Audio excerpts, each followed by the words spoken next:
Hey folks, welcome to the Propelio Academy Insurance course. This is episode 4, Insurance for Owner Finance Properties, the fundamentals of owner finance insurance, I should say. I'm James Jenkins, and let's dive right in. And we'll say at the beginning, I'm going to try to stay at a high level because Lord knows we could talk for a couple of hours on how this stuff is set up. My man Grant Kemp is an absolute expert on owner finance. So if you want to talk in detail about how these deals work, talk to Grant. If you want to talk about the insurance for how these deals work, I got you covered. Let's jump right in.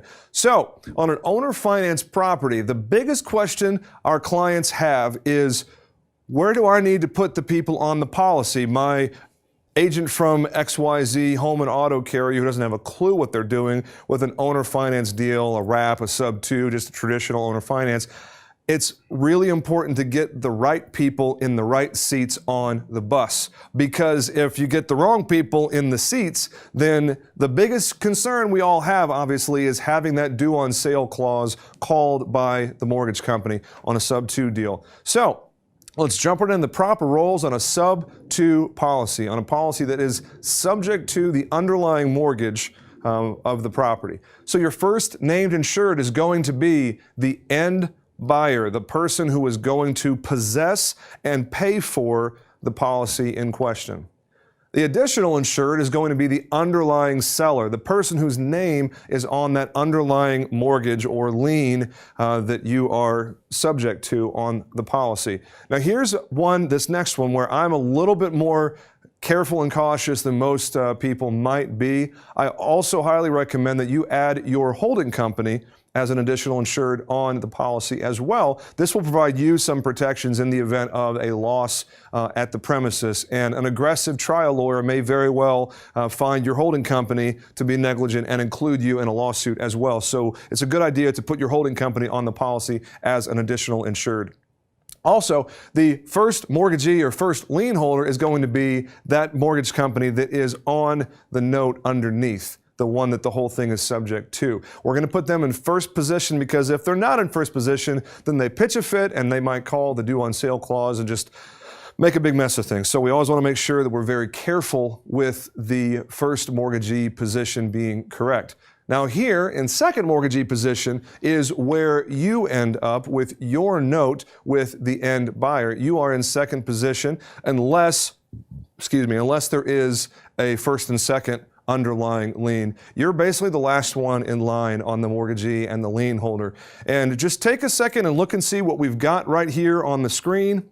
We're going to go over it again. First named insured is the end buyer. The additional insured is the underlying seller. The second additional insured is going to be your holding company.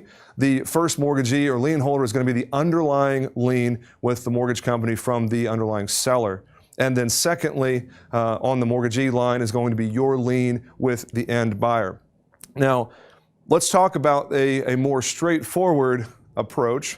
It is simply an owner finance policy where you are holding the note. There is not an underlying lien to any third party, and you are simply engaging with the end buyer. Again, the first named insured is going to be that end buyer. Your additional insured on the policy needs to be your holding company. The first mortgagee or first lien holder is going to be the underlying lien. Let's say you bought a property from someone else and there was a note on it. You assumed the note from somewhere else and took it over, private money, any of those things. If there is an underlying lien, it would be in first position. Most of the time in a traditional owner finance deal, there isn't one. But just in case there is, you need to know where to put it. Second mortgagee, second lien holder is going to be your lien with the underlying buyer. And if there is no underlying lien, then your lien goes in first position.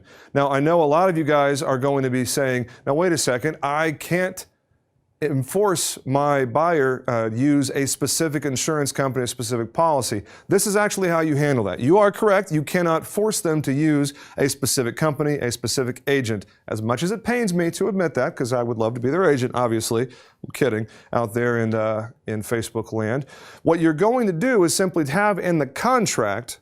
So the question often comes up, how do I make sure that the end buyer does the right thing? Or maybe you're just stressed out about properly understanding all the different pieces that go into this. For starters, Don't worry about getting all these seats right. I'm simply sharing this with you for your information. It's really important that you are using an insurance professional who can demonstrate their competence as it pertains to owner finance properties. Well, now, when it comes to your end buyer and making sure that they get the right policy, all you need to do is set a clause in your contract of sale with that buyer that says that you, as the owner finance seller, must approve of whomever they use, can't talk today, whomever they use for their insurance. That way you get to have final approval and make sure that everything is set up correctly. And if you're using an insurance professional, myself or someone else who has a thorough understanding of the way owner finance works, then simply have your insurance agent look at it if they're not the ones that are providing it for the end buyer. And at the end of the day, then you're still protected and you can still make sure that everything is done correctly. Obviously, owner finance insurance is a complicated, complex subject, and you can very easily get lost in the weeds and all the details. We do not have near enough time to go into a full detailed conversation, so please feel free to visit our website if you would like to schedule a consultation and talk further. There is no pitch, there is no pressure, just great info. You can visit that website at jjairm.com/consultation, and I will be happy to talk with you further. This is the Propelio Academy, the insurance course, and I'm James Jenkins. This was episode 4. Thanks for watching. We'll see you soon.